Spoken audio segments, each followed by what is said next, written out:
Hi hello வணக்கம் and welcome to cricket Indians Tamil channel. இந்த video நம்ம அதை பற்றி பார்க்க போகிறோம் அப்படின்னா, ட்ரெஸ்ஸிங் ரூமில் வேறு லெவலில் அவார்டு வாங்கினதுக்கப்புறமா நம்மளுடைய ரோஹித் சர்மா என்ன பேசினார், அந்த அவார்ட் செரிமனியில் நல்லா ஃபன் நடந்தது அப்படிங்கிறத பார்க்க போகிறோம்.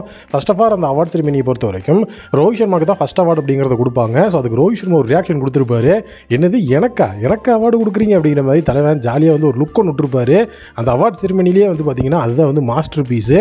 ஏன்னா அவருடைய அந்த 49 அப்படிங்கிறது தான் இவ்வளோ பெரிய ஒரு டோட்டலில் ரீச் பண்ணுறதுக்கு ஃபஸ்ட்டு பெஞ்ச் மார்க்காக இருந்தது அப்படின்னு சொல்லி அந்த அவார்டு கொடுத்துருப்பாங்க. அவார்டை பொருளாடு தான் குத்தி விடுவார். அப்போ சூரியகுமார் யாதவ் நான் குத்துறேன் அப்படின்னு அடம் முடிச்சிட்டு இருப்பார். தம்பி கம்முன்னு அமைதியாக ஓரப்பண்ண இல்லை அப்படிங்கிற மாதிரி சொல்லிட்டு அந்த அவார்டை பொருளாடு குத்திட்டு அதுக்கப்புறம் நம்மளுடைய ரோஹித் சர்மா பேச ஆரம்பிப்பார். ரோஹித் சர்மா பொறுத்த வரைக்கும் அந்த அவார்டு அப்படிங்கிறது கொடுக்கும்போது மார்க் போச்சர் என்ன சொல்லியிருப்பாருன்னா, 100 வேறு லெவலில் சூப்பராக அந்த ஒரு நாக்கை நீங்கள் ஆடினீங்க, டீம் டோட்டலுக்கு ரொம்பவே உதவிகரமாக இருந்தீங்க அப்படிங்கிற மாதிரி சொல்லியிருப்பார். அதுக்கு ஃபர்ஸ்ட் ஆஃப் ஆல் அதை இன்ட்ரோட் பண்ணி இது ஒரு டீம் எஃபர்ட். நம்ம மேட்ச் 1லேருந்து அதாவது டே 1லேருந்து நம்ம பேசிகிட்டு இருந்தது இந்த ஒரு விஷயம் தான். கண்டிப்பாக நம்ம டீமால் முடியும். நம்ம ஒரு பெரிய டோட்டலாக போர்டில் போடணும். நம்ம பேட்டிங் பண்ணுறோம் அப்படின்னா கண்டிப்பாக ஒரு பெரிய டோட்டலாக போர்டில் போட்டு எதிரணிக்கு ஒரு ப்ரெஷர் கொடுக்கணும் அப்படிங்கிறது தான் நம்ம டே 1லேருந்து பேசியிருந்தோம். அதை தான் நம்மக்கிட்ட நம்ம கேப்டனும் சொல்லியிருந்தார், கோச்சும் சொல்லியிருந்தாங்க அப்படின்னு சொல்லி ஹர்திக் பாண்டியா அந்த இடத்துல கேப்டன் அப்படிங்கிற ஒரு வேர்ட் மூலியமாக மென்ஷனும் பண்ணியிருப்பார். எப்போவுமே எதுவுமே ஒரு சிங்கிள் மேன் எஃபர்ட் அப்படிங்கிறது கிடையாது. எல்லாமே ஒரு டீம் எஃபர்ட் தான். நேற்று மேட்ச் அப்படின்னு சொல்லி எடுத்து பார்க்கும்போது கண்டிப்பாக அதுவுமே ஒரு டீம் எஃபர்ட் தான். இதை தான் நம்ம ஃப்ரம் டே 1லேருந்து பேசிகிட்டு இருந்தோம். எஸ்பெஷலி பார்த்திங்க அப்படின்னா எல்லாருமே ஒரு நல்ல ஒரு ஸ்ட்ரைக்கிங் அப்படிங்கிறது பண்ணதுனால மட்டுமே இந்த இடத்துல நம்ம ஒரு ஒண்டர்ஃபுல்லான ஸ்கோரை நம்மளுடைய மிகப்பெரிய போர்டில் நம்மளால் பார்க்க முடிஞ்சுது. கண்டிப்பாக எல்லாருமே ஒரு நல்ல ஒரு பெர்ஃபார்மன்ஸை கொடுத்தோம். நமக்கு ஃபஸ்ட்டு வின் அப்படிங்கிறதும் கிடச்சிது.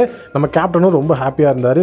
அதை தான் மெயினாக இந்த இடத்துல நம்ம பார்க்கணும். ஏன்னா எப்போவுமே ஒரு கேப்டன் அந்த இடத்துல ரொம்ப ஹாப்பியாக ஒரு ஜாய்ஃபுல்லாக இருந்தார் அப்படின்னா அதுக்கப்புறம் வர எல்லாமே நமக்கு செம ஒரு மூமெண்ட்டாக ஒரு ரிசல்ட்டாக மாறும். ப்ளஸ் நம்ம டீமாக ஒரு எஃபர்ட் எடுத்து பண்ணுறோம் அப்படின்னா நம்மக்கிட்ட நிறைய மிஸ்டேக்ஸ் இருந்து நம்ம கற்றுட்டு அதை அதுக்கப்புறம் கரெக்ட் பண்ணியிருப்போம். கண்டிப்பாக இந்த இடத்துல நான் என்னோட சீனியர் மோஸ்ட் பிளேயர் அப்படின்னு நீங்கள் மென்ஷன் பண்ணீங்க. அதனால் ஒரு விஷயத்தை என்னோட டீம்மேட்ஸ் கிட்ட நான் பகிர்ந்துக்கணும் அப்படின்னு நினைக்கிறேன். ஃபஸ்ட்டு நம்மளுடைய கிரிக்கெட்டிங் ஜேர்னி அப்படிங்கிறத நம்ம ஸ்டார்ட் பண்ணும்போது கண்டிப்பாக நிறைய மிஸ்டேக்ஸ் அப்படிங்கிறது பண்ணியிருப்போம். பட் அதுலேருந்து நம்ம ஒன்று கற்றுட்டு இருந்திருப்போம். அதுக்கப்புறம் அந்த மிஸ்டேக்கை திரும்பி நம்ம பண்ணக்கூடாது. அதுதான் மெயின் நம்மளோட டீம் அப்படின்னு பார்க்கும்போது இன்றைக்கி நம்ம ஒரு மிகப்பெரிய லெவலில் ஒரு இன்னிங்ஸ் அப்படிங்கிறது ஆடி இருக்கோம் அப்படின்னா அடுத்தது அதை விட வேறு லெவலில் பயங்கரமாக எப்படி நம்ம அடிக்கணும் அப்படிங்கிறத பார்க்கணுமே தவிர மறுபடியும் நம்ம ஒரு டக் அவுட் ஆகிட்டோ ஒரு ரன் ஸ்கோர் பண்ணல அப்படிங்கிறப்போ நம்ம மறுபடியும் அதையே பண்ணக்கூடாது. அது டீமோட கான்ஃபிடென்ஸையும் டீம் உங்கள் மேலே வச்சிருக்கிற கான்ஃபிடென்ஸையும் அதை உடைக்கும். டோட்டலாக இதுக்கப்புறம் நம்மக்கிட்ட நிறைய மேட்சஸ் இருக்குது. இதோட நம்மளோட இன்னிங்ஸ் அப்படிங்கிறது முடிஞ்சிடாது. இதுக்கப்புறம் தான் நமக்கு ஒரு மிகப்பெரிய டெஸ்ட் அப்படிங்கிறது ஆன் ஃபீல்டில் காத்துட்ருக்கு. இது நம்மளுடைய ஹோம் கேம். இதில் நம்ம வின் பண்ணிவிட்டு ஒரு ஹெட்ஸ்அப் அப்படிங்கிறது போயிடக்கூடாது. ஏன்னா ஹோம் கேமை வின் பண்ணுறது அப்படிங்கிறது எல்லா டீமுக்குமே ஒரு சேலஞ்சிங்கான டாஸ்க்காக அப்படின்னு கேட்டால் கிடையாது. ஏன்னா ஹோம் கேமையும் தாண்டி அவே கேமை நம்ம வின் பண்ணி ஒரு டாமினேட்டிங்கான டீமாக இருந்தால் மட்டும்தான் நம்மளுடைய டீம் அப்படிங்கிற அந்த ஒரு மிகப்பெரிய இடத்துல அப்போசிஷனுக்கு நம்ம மேலே ஒரு த்ரெட் இருக்கும். அவங்க நம்ம டீம் அப்படிங்கிறத ஒரு விஷயத்தை மதித்து நமக்கு ப்ரிப்பேர் ஆவாங்க. இந்த அவார்டு எனக்கு கிடைச்சது ரொம்ப ஹாப்பி தான். எஸ்பெஷலி இந்த அவார்டுக்கு இன்னுமே பார்த்தீங்கன்னா ரொமாரியோ ஷெஃபர்ட் தகுதியான ஒரு பிளேயர். நம்ம எப்போவுமே ஒரு 10 ரன் 20 ரன் ஷாட் அப்படிங்கிற விஷயத்தை பற்றி பேசுவோம். ப்ளஸ் நேற்று நமக்கு அந்த விஷயம் நடக்காமல் இருந்ததுக்கு முக்கியமான காரணம் ரொமாரியோ ஷெஃபர்டோட அந்த ஒரு மான்ஸ்டர்ஸான இன்னிங்ஸும் ஹிட்டிங்கும் தான். இந்த அவார்டு அவருக்கு போய் சேர வேண்டியது.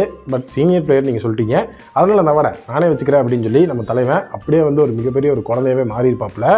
நம்ம ரோஹித் சர்மா இந்த மாதிரி ஒரு மிகப்பெரிய இடத்துல ஒரு பெப்டாக் கொடுத்து ரொம்ப நாள் ஆச்சு. அதெல்லாம் பார்த்து ஏன்னா ஆன் ஃபீல்டில் அவர் கேப்டன்சி எடுத்தார் லாஸ்ட் 5 ஓவர்ஸ் அப்படின்னு சொல்லி ஒரு சில விஷயங்கள்லாம் நம்ம பார்த்துருக்கோம். பட் அவர் ஒரு பெப்டாக் கொடுக்குறத நம்ம லைவாக பார்த்தோம். இப்போ ஒரு கேப்டனாக இருக்கும்போதெல்லாம் pre match presentation, post match பிரசன்டேஷனுக்கு வருவார். மேன் ஆஃப் த மேட்ச் பார்க்கணும்னா அந்த இடத்துக்கு வருவார். எல்லா இடத்துலையும் நம்ம ஹர்திக் பாண்டியா அப்படிங்கிற அந்த ஒரு பிளேயர் தான் இப்போ நம்ம பார்த்துட்டு இருக்கோம். ரோஹித் சர்மா பார்க்கல. பட் ஆனால் இந்த ஒரு இன்டர்வியூ பார்க்கும்போது, அதாவது இது இன்டர்வியூன்னு கூட சொல்ல முடியாது, ஒரு செக்மெண்ட்.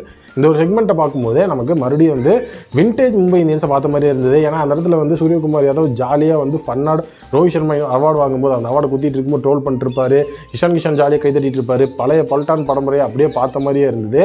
இதுக்கப்புறம் அவங்க வின்னிங் வேஸ்க்கு கண்டிப்பாக திரும்பணும். ஏன்னா இன்னும் ஒரு சிலர் பார்த்தீங்கன்னா ஜெயிச்சது ஒரு மேட்ச் அதுக்குள்ளே உங்களுக்கு இவ்வளோ ஆட்டம் கேட்குதா அப்படின்னு கமெண்ட்ஸ்லாம் சொல்லியிருந்தீங்க. அதையும் நான் பார்த்துருந்தேன். ஜெயிச்சது ஒரு மேட்சாக இருந்தாலும் வேறு லெவலில் நாங்கள் டீம் ஒர்க் பண்ணி ஜெயிச்சிருக்கோம் அப்படிங்கிற அந்த ஒரு கமெண்ட்ஸுக்கும் இந்த இடத்துல ரிப்ளையை கொடுத்துக்கலாம்.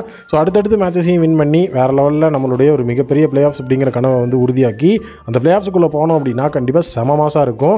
ஏன்னா ஹேட்ரிக் லூஸ் அப்படிங்கிறத பண்ணிட்டு ஒரு டீமால் அங்கே பிளே ஆஃப்ஸுக்குள்ளே போக முடியும் அப்படின்னா அப்படின்னா அது கண்டிப்பாக நம்மளுடைய பல்டான் படையால் மட்டும்தான் முடியும் அப்படிங்கிறத கண்டிப்பாக நம்மளுடைய டீம் அந்த இடத்துல அதை சாதிச்சு காட்டணும். ஸோ உண்மையிலேயே அது செம ஒரு ஃபீலாக இருக்கும். நீங்கள் என்ன நினைக்கிறீங்க? நம்மளுடைய பல்டான் படை இதே மாதிரி வின்னிங் ஸ்ட்ரீக்கை கன்டினியூ பண்ணி பிளேயர்ஸுக்கு தகுதி பெறுவாங்களா? நீங்கள் என்ன நினைக்கிறீங்க அப்படிங்கிற உங்களுடைய ஒப்பீனியனை கமெண்ட் செக்ஷனில் மறக்காம கமெண்ட் பண்ணுங்கள்.